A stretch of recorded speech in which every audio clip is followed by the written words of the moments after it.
Everyone, hopefully आप सब खैर से होंगे. This is our third part on our continued videos on fraud risk factors. We have been discussing the fraud risk factors previously related to incentives. आज हम बात करने जा रहे हैं उन fraud risk factors की जो कि अपॉर्चुनिटी की वजह से क्रिएट होते हैं. यानी ऐसा ही समझें कि जैसे मौके पर चौका मारना. एक चोर को अपॉर्चुनिटी मिली है, he will grab it. So organisations में डिफरेंट अपॉर्चुनिटीज़ क्रिएट होती हैं जो कि हमें फ्रॉड करने की हिम्मत देती हैं. Let's see what are those factors. Physical access controls का वीक होना या ना होना will provide opportunities not only to the employees but to anyone for theft. warehouse में लॉक नहीं है, warehouse में गार्ड की मौजूदगी नहीं है, कैमरास नहीं ऑपरेट हो रहे, ऑफिस में कैश खुले में पड़ा हुआ है. ये ऐसे ही है जैसे चोर को दावत देना, बिकॉज फिज़िकल एक्सेस कंट्रोल्स मौजूद नहीं हैं. अगरचे लॉक्स होते, कैमरास होती तो बंदा 4 बार सोचता चोरी करने से पहले, बट ऐसा नहीं है. फ्रॉड ज़रूर होगा. Precious portable inventory easy to resale.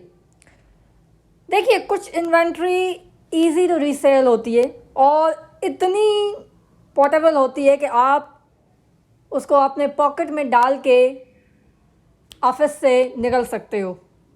Electronics का सामान हो गया, ज्वेलरी हो गई. देखिए, ये जो इन्वेंट्री है ये प्रेशियस भी है, ये पोर्टेबल भी है और इजी टू रीसेल भी है. मार्केट अवेलेबल है. आप इजीली गोल्ड की शॉप पे जाएंगे, आपको गोल्ड सेल आउट करना है, वो आपसे ले लेगा. फ़ोन इलेक्ट्रॉनिक्स का सामान है, इजीली बिक जाएगा.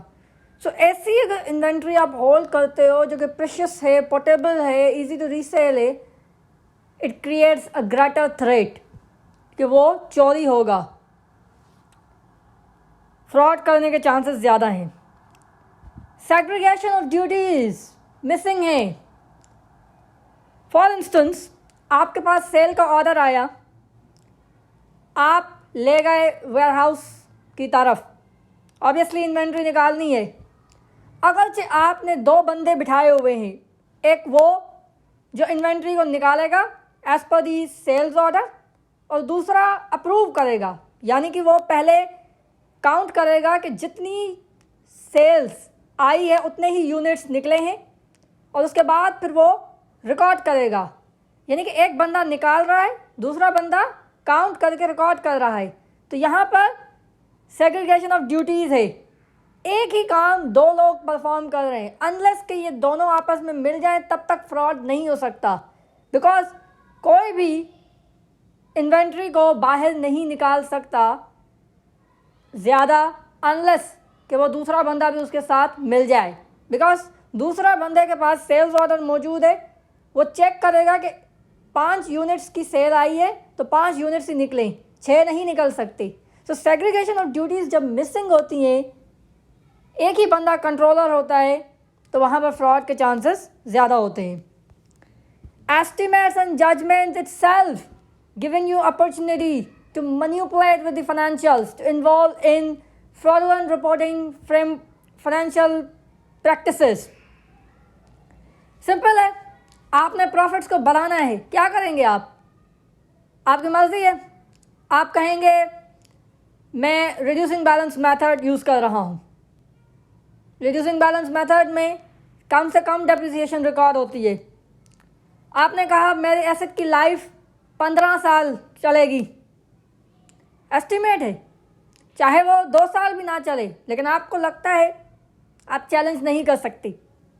आपने 15 से डिवाइड कर दिया, डेप्रिसिएशन बहुत नीचे गिर गई, आपका एक्सपेंस कम, प्रॉफिट ऊपर। Bad debts, long outstanding date same, लेकिन आपको अभी भी लग रहा है कि मुझे 90% जो है वो रिकवर हो जाएगा, मैं सिर्फ 2% बुक करूँगा। अनदर एस्टिमेट, आपका एक्सपेंस कम हो जाएगा, बुक आप कम कर रहे हो, आपके हाथ में है। सो जहाँ पर एस्टिमेट्स और जजमेंट्स इन्वॉल्व होती हैं, आपको खेलने का जो है वो ज़्यादा मौका मिलता है प्रॉफिट्स और फाइनेंशियल स्टेटमेंट्स के साथ, क्योंकि आपकी मर्जी है। फ्रॉड्स के चांसेस बहुत ज़्यादा हैं। रिलेटेड पार्टी ट्रांजैक्शंस, ग्रुप मिलके फ्रॉड कर रहा है। ग्रुप में एक होता है पेरेंट, दूसरे होते हैं सब्सिडरीज। पेरेंट ने सब्सिडरी को होल्ड किया हुआ है, पेरेंट ओनर है। अगर आपको अपना ओनर बोले मुझे सेल करनी है 100 एंड 100 प्राइस पे, आप ज़्यादा प्राइस पे भी खरीदोगे, तो ऑनर ने क्या किया? फ्रॉड। उसको सेल्स इंक्रीज करके दिखानी है, आप खरीदने के लिए तैयार हो बिकॉज आप इन्फ्लुएंस दें, आप उसकी ऑनरशिप में हैं, आप कुछ नहीं बोल सकते, फ्रॉड हो गया।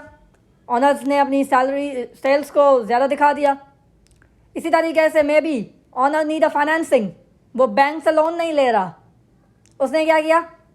आपको सेल कर दी, पैसा उसके पास आ गया, उसने दिखाया सेल की ट्रांजैक्शन, जबकि उसकी ज़रूरत बैंक लोन की थी, तो उसने अपना इंटरेस्ट भी बचाया और लायबिलिटीज़ को भी कम रिकॉर्ड किया और सोने पे सुहागा, सेल्स को बढ़ा के प्रॉफिट्स भी ऊपर दिखा दिए। सो रिलेटेड पार्टी ट्रांजैक्शंस जहाँ भी ज़्यादा इन्वॉल्व होती हैं, वहाँ पर फ्रॉड एक्सट्रीम वे में ज़्यादा हो जाता है। इंटरनल ऑडिट का फंक्शन ही मौजूद नहीं है, ऑर्गेनाइजेशन में तीसरी आंख है ही नहीं। इंटरनल ऑडिट का फंक्शन ये होता है कि बीओडीज अपॉइंट करते हैं इंटरनल ऑडिट मैनेजमेंट को कि आप ये जो मैनेजमेंट है काम कर रही है सेल्स डिपार्टमेंट में, फाइनेंस डिपार्टमेंट में, एचआर में, इनके ऊपर नज़र रखें और हमें बताएं कि ये कोई फ्रॉड तो नहीं कर रहे। इंटरनल ऑडिट है ही नहीं, कोई देखने वाला ही नहीं है, ओवरसी मैकेनिज्म ही नहीं है, अकाउंटेबिलिटी नहीं है, कोई रिव्यू करने वाला नहीं है। ऑडिटर जो एक्सटर्नल अपॉइंट होता है वो तो आता है साल के एंड में। ये जो इंटरनल ऑडिटर बिठाया हुआ होता है मैनेजमेंट ने, इसका काम होता है कि अकाउंटेबिलिटी को रखे, ओवरसी करे मामलात को। नहीं है, खुले में आपको छूट है, आप करो फ्रॉड। डॉक्यूमेंटेशन ही नहीं है, कोई चीज़ रिकॉर्ड ही नहीं होती। आपने किसी को सेल कर भी दी, पैसे अपने जेब में, कोई रिकॉर्ड नहीं है। इजी है। डोमिनेशन ओवर मैनेजमेंट, अब मैनेजमेंट के ऊपर सीईओ का या किसी हायर अथॉरिटी का एक बहुत बड़ा इन्फ्लुएंस है। वो उनसे चाहे तो कुछ भी करवा सकता है, उनको फ्रॉड करने पर मजबूर कर सकता है। तो अगर इतना ज़्यादा इन्फ्लुएंस है किसी भी बंदे का, उसको आप ना नहीं कर सकते, नहीं तो आपकी नौकरी जाएगी। फ्रॉड आप करने के लिए तैयार होगे।